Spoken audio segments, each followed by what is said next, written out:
E em clima de balada, com uma música de fundo, estou aqui no MAPA, que é o Museu Aeroespacial Paulista, na sua ativação. Não é exatamente inauguração ainda, vai levar algumas semanas para a Força Aérea e a Fundação conseguirem montar todo o acervo e sim abrir ao público, mas vamos dar uma olhada o que já aconteceu. Tá bem bonito o museu, parte do acervo do antigo Museu da TAM, que ficava em São Carlos, já está aqui, e outras aeronaves são do acervo da Força Aérea Brasileira. Então você vê que tem bastante aeronave militar e alguma coisa que, se você já visitou São Carlos, você vai reconhecer que está aqui.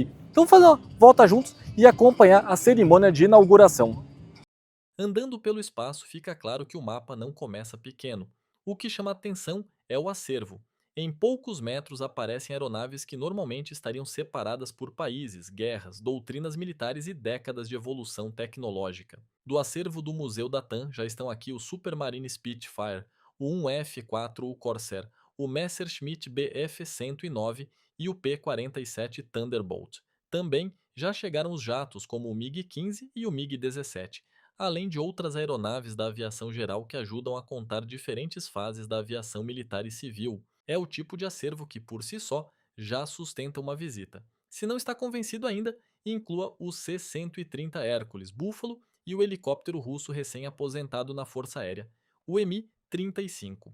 O mais interessante é que essas aeronaves ainda não aparecem dentro de um museu pronto, com tudo finalizado, iluminação definitiva e percurso organizado. Nesse momento ainda estão no começo de uma nova etapa. Algumas ainda em deslocamento, outras em preparação, outras aguardando o espaço definitivo. E talvez seja justamente isso que torne o momento tão raro, ver um museu nascer antes de ele estar completamente montado. A expectativa é que a inauguração plena ocorra apenas no início do ano que vem, ou seja, em pouco mais de 6 meses. O Museu Aeroespacial Paulista está sendo implantado no Campo de Marte, na zona norte de São Paulo. A escolha do local tem peso histórico. Foi aqui que funcionou o primeiro aeroporto da cidade, em uma área que continua ligada à aviação até hoje. No lançamento oficial do Museu Aeroespacial Paulista, que é um museu que nasce fruto da parceria do Museu Asas de um Sonho com a Força Aérea Brasileira. Hoje são 31 aeronaves que estão aqui expostas no hangar 01 e nos pátios aqui dessa área, que é uma área de 100 mil metros quadrados, e hoje nós estamos inaugurando apenas 2% dessa área.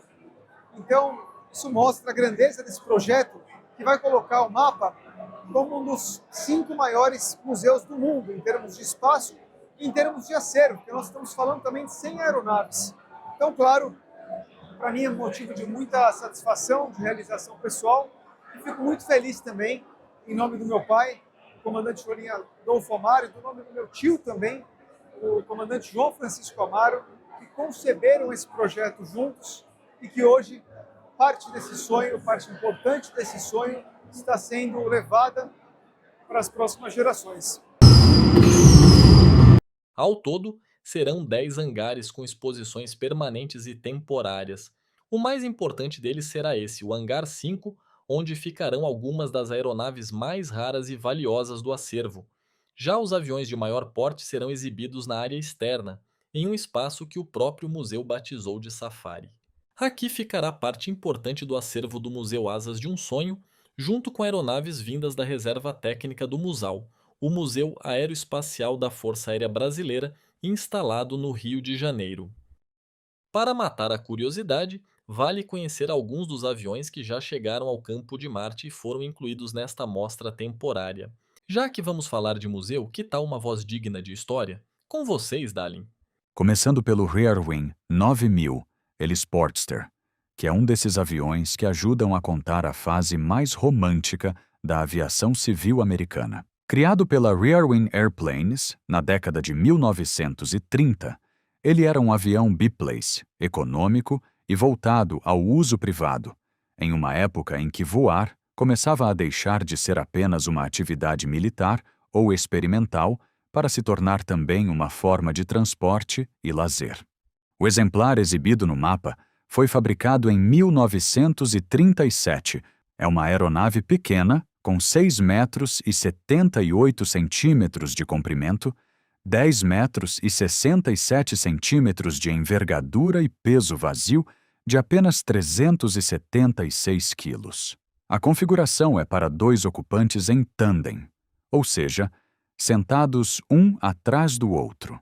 A velocidade máxima informada é de 187 km por hora. Esse avião foi restaurado entre 1997 e 1999 e integra o acervo incomodato do Museu Asas de um Sonho. Com desenho, digamos, exótico para os dias atuais, o Aeronca C-3 é um pequeno avião dos anos 1930, criado para tornar o voo mais simples e acessível. Fabricado entre 1931 e 1937, o C-3 foi pensado como um avião de passeio para 2 pessoas, leve, econômico e fácil de transportar. Por isso, acabou se tornando popular entre entusiastas da aviação e também ajudou na formação de novos pilotos. Esse exemplar foi fabricado em 1935 nos Estados Unidos e é uma aeronave bem compacta. Tem 6 metros e 10 de comprimento, quase 11 metros de envergadura e peso vazio de apenas 262 quilos.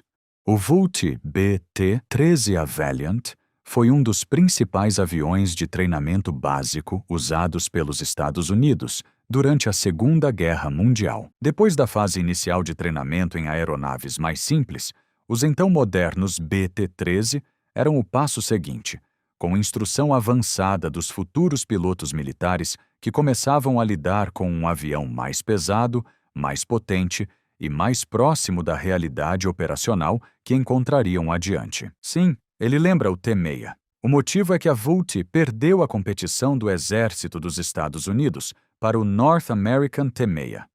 Porém, a Marinha aceitou o avião após uma revisão do projeto. Com motor radial Pratt & Whitney R985AN, E1 com 9 cilindros e 450 HPs, e construção robusta e comandos mais exigentes, o Valiant marcou a transição entre o voo básico e o treinamento avançado. Por isso, sua presença no acervo não representa apenas um modelo histórico, mas uma parte importante da formação militar na aviação do século XX. O Fieseler Fi-156 foi um dos aviões de ligação e observação mais famosos da Segunda Guerra Mundial. O nome pode ser difícil para quem não fala alemão, mas o avião ficou conhecido por um apelido bem mais simples, Storch ou cegonha, uma referência ao trem de pouso alto e às pernas longas da aeronave. Mas o que tornava o Storch especial era sua capacidade de operar em pistas extremamente curtas. Com asas grandes, hipersustentadores e baixa velocidade de stall, ele podia decolar e pousar em áreas improvisadas, muitas vezes em campos, estradas ou clareiras. Por isso, foi usado para transporte de oficiais, evacuação médica, observação e missões de ligação próximas à linha de frente. Não era um avião rápido nem pesado, mas era extremamente versátil. O Storch mostra como, na aviação militar, nem sempre a aeronave mais importante é a mais veloz ou armada. Às vezes, o diferencial está em chegar onde quase nenhum outro avião consegue operar. O Focke-Wulf FW-44J Stiglitz é outro avião de nome difícil, mas de construção simples. O modelo é um avião de treinamento primário, projetado em 1932 pela Alemanha. O FW-44J acabou produzido em mais de 30 países, incluindo o Brasil, onde teve ligação direta com a aviação naval, já que foi fabricado sob licença pela Marinha e permaneceu em serviço ativo. O exemplar do museu chama a atenção por reunir 2 pinturas distintas. No lado esquerdo, a decoração remete à sua operação alemã. No lado direito, aparecem as cores da Marinha do Brasil. O de Havilland, Canadá, DHC-1 Chipmunk, é um clássico monomotor de treinamento primário, projetado em 1946 para suceder o lendário biplano Tiger Moth. Com assentos em tandem, boa visibilidade e excelente manobrabilidade, o Chipmunk se tornou um dos principais treinadores do pós-guerra, especialmente na Força Aérea Real Britânica e Canadense, além de ter sido usado por forças aéreas e operadores civis em diversos países. Um detalhe visual chama a atenção: a cauda, com desenho característico dos projetos de Havilland na fase dos aviões a pistão. É uma assinatura de época.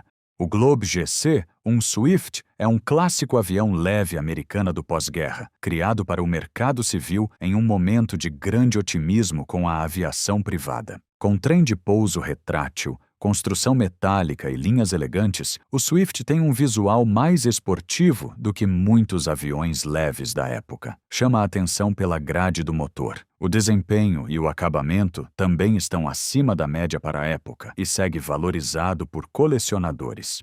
O Cessna 180F Skywagon representa uma das ideias mais práticas da aviação geral. Uma aeronave simples, robusta e capaz de cumprir diferentes missões. Com perfil multimissão, podia operar em pistas curtas, sem grande infraestrutura e até em áreas improvisadas. O exemplar exposto tem um significado especial para o acervo. Foi a primeira aeronave doada ao Museu Asas de um Sonho. Estou de volta. Depois dessa narração mais histórica pelo acervo, quero saber o que você achou. Gostou? Não gostou? Deixe seu comentário. Entre os modelos que farão parte do mapa está o recém-aposentado AH-2 Sabre, que foi, por pouco mais de uma década, o helicóptero de ataque mais pesado da Força Aérea Brasileira.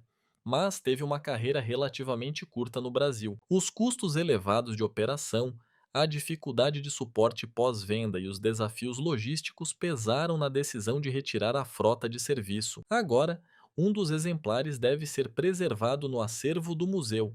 A presença do H-2 também chama a atenção por dois motivos.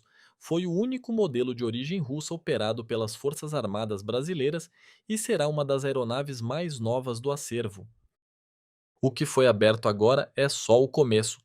Apenas cerca de 2% do projeto do Museu Aeroespacial Paulista foi entregue nesta primeira etapa. O restante ainda será desenvolvido com a conclusão dos hangares, a chegada de novas aeronaves e a criação dos espaços de exposição, restauração, educação e visitação. Mas a diferença é que desta vez não se trata apenas de uma promessa. O mapa já tem endereço, acervo em transferência, parceria formal entre a Força Aérea Brasileira e o Museu Asas de um Sonho, e uma estrutura em implantação no campo de Marte. O projeto prevê reunir aproximadamente 100 aeronaves, metade vinda do Asas de um Sonho e metade da própria FAB. E por enquanto, eu me despeço aqui na frente do AMX, ou A1, um dos projetos mais interessantes desenvolvidos pela indústria aeronáutica brasileira e em parceria com a Itália. Mas não vá embora, porque eu vou te mostrar agora a outra parte do acervo que ficou em Itu. Lembrando, o Museu Asas de um Sonho ele foi dividido em duas partes. Uma parte ficou em Itu e a outra parte veio para São Paulo. Então vamos lá, para Itu, conhecer o que aconteceu no museu. E agora, finalmente, em Itu, como eu comentei ontem, estava no mapa, lá no Campo de Marte, e agora cheguei na cidade de Itu, que recebeu metade do acervo do antigo Museu da TAM. Estou aqui com a Sandra, mãe do querido amigo do Marcos Amaro, para acompanhar a gente nesse tour. Sandra, muito obrigado por me receber aqui. Imagine, Edmundo, é um prazer recebê-lo aqui no nosso espaço, que é onde nasceu o Museu Asas de um Sonho, né? Aqui é assim, é muito orgânico, mas é exatamente aquilo que a gente pretendeu dar ao museu, esse aspecto, relembrando, né, o grande Museu de São Carlos, Asas de um Sonho, e trouxemos alguns aviões, como esse aqui que está na nossa frente, né, que é o maravilhoso, o Sikorsky, né? Sikorsky, aliás, é a fábrica. Todo mundo chama de Sikorsky, né? Mas a realidade é onde ele foi fabricado, né? Ele foi, o nome dele é Sea King. E eu fiquei hoje muito admirada que o Edmundo me falou que ele voou esse helicóptero. Sim, o primeiro helicóptero que eu vi na minha vida foi esse daqui, não foi um modelo igual, foi esse especificamente. E ele me mandou as fotos que ele vai mostrar para vocês. Aguardem, vai colocar aqui nessa matéria e vocês irão adorar. Mas esse, assim, é o nosso carro-chefe, porque as crianças, quando veem esse helicóptero, sabe o que elas pensam? Primeiro que elas nunca imaginaram que elas iriam entrar num tamanho de um helicóptero Gigantesco, de marinha, né? Mas elas se sentem assim poderosas, né? Importantes, e isso é uma grande atração nossa aqui para o museu. Mas a gente vai andar lá e vai ver os dois bolinhas, que Legal. também são muito engraçados e vocês irão adorar. Vem com a Vem com a gente. gente. Bom, Então, continuamos caminhando aqui nesse paraíso, porque é um museu de céu aberto, né? Onde ele mistura tecnologia com a arte contemporânea dos nossos artistas brasileiros, que o Marcos, que é o nosso presidente, tem uma coleção belíssima. E essa mistura, né, esse mix dessas aeronaves com as obras, nos trazem muitos conhecimentos, porque hoje em dia vários museus, né, não só na Europa, na China, onde eu visitei, na China, Coreia, em Seul, visitei muitos museus onde existe muito essa mistura, esse mix de tecnologia com a arte. então, Sandra, agora a gente está numa das partes mais importantes do museu, que é uma Exatamente. sala dos pioneiros, né? Estamos na frente de uma réplica do 14 bis, que eu acho muito legal, que faz parte da Fundação Santos Dumont, que está aqui com vocês. Sim. Então, eu queria que você explicasse um pouquinho o que a gente tem aqui e como é que começa a visita para quem está chegando, ver o Mirage e o Sikorsky e depois vem para cá. Exatamente. Aqui é a primeira nossa exposição, que é a exposição dos pioneiros da aviação Santos Dumont, né? Onde tudo começou, onde a aviação começou, né? Que, Edmundo, a gente tem a peça original, tanto que ele usou para pilotar esse avião, que na verdade, vocês veem um avião assim, mas ele pilotava olhando para trás. Ele está na parte de trás do avião, né? Curioso. Nós estamos na parte de trás. A frente, vamos mostrar Vamos rapidinho? E aqui é a frente do avião, para quem não sabe, né? O 14 bis ele voava, entre aspas, invertido. Ou será que é os aviões de hoje que voam ao contrário? Porque esse é o primeiro, então... Eu acredito que a minha ideia, né, que como o motor ficava atrás, normalmente ele falou, eu vou botar, eu vou pilotar com a parte traseira. Mas onde ele queria pilotar? Tá vendo ali, aquela madeira ali? Aquela madeira, na realidade, depois eu vou mostrar a foto dele pilotando, existia um cesto. E esse cesto está aqui. mantido exatamente como era, ele é original. O Santos Dumont era bem pequenininho, muito magrinho. Ele entrava aqui, eu acredito que aí ele se sentia seguro. Ele ficava com a parte aqui, somente as pernas. Daqui para a cabeça, ficava para fora. O cesto ficava naquela parte ali, mas ele ficava, depois a gente vai mostrar a foto, para fora e levantou voos. Essa foto aqui, gente, mostra exatamente como era o modelo que ele voava, né? Aqui dentro estava o cesto, ele entrava dentro do cesto, onde ele ficava apertadinho, e ele pilotava, né? Olha as rodas, como fosse roda de bicicleta, e o avião era muito leve, ele era feito de uma tela muito peculiar e própria para que ele conseguisse voar, né? E ele foi o primeiro que conseguiu levantar em Paris o 14 bis. Por que 14 bis? Agora eu vou mostrar para vocês outra foto.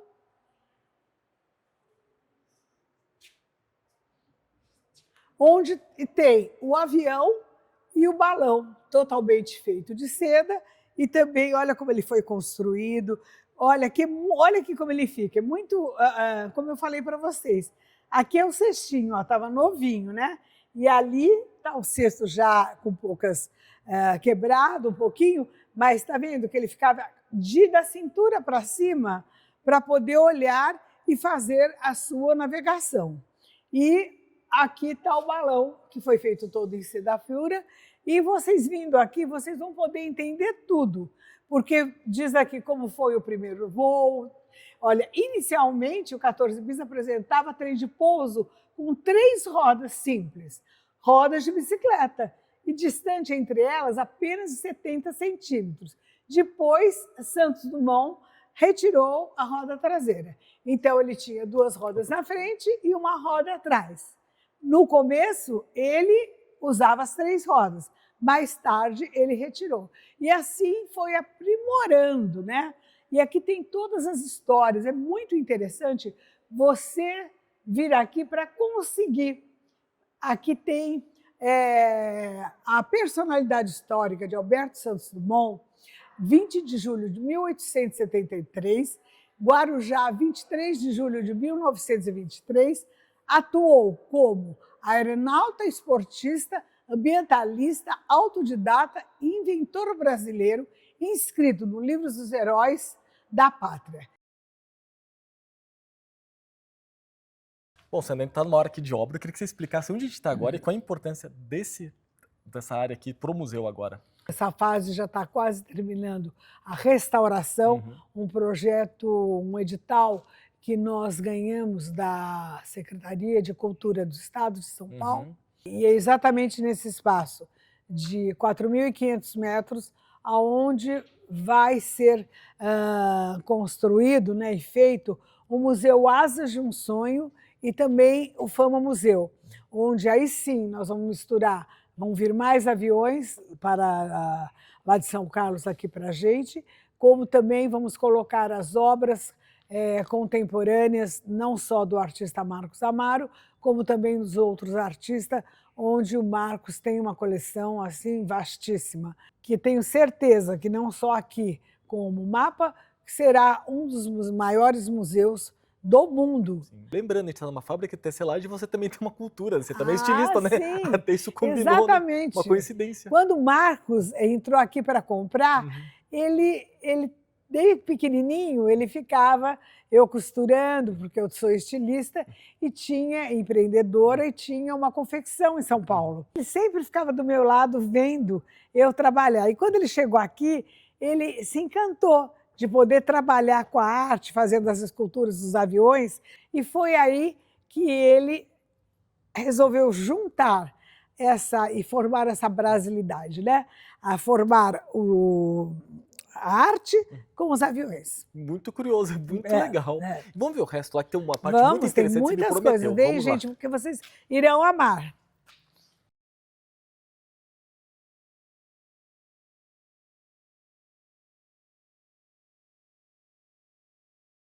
E agora nós vamos dar um pouquinho mais no museu e chegamos no hangar a céu aberto do João Amaro. Eu queria que você contasse, Sandra, o porquê da escolha do nome e por que ele é aberto. Eu adorei essa história, muito legal. Em primeiro lugar, aqui é um hangar.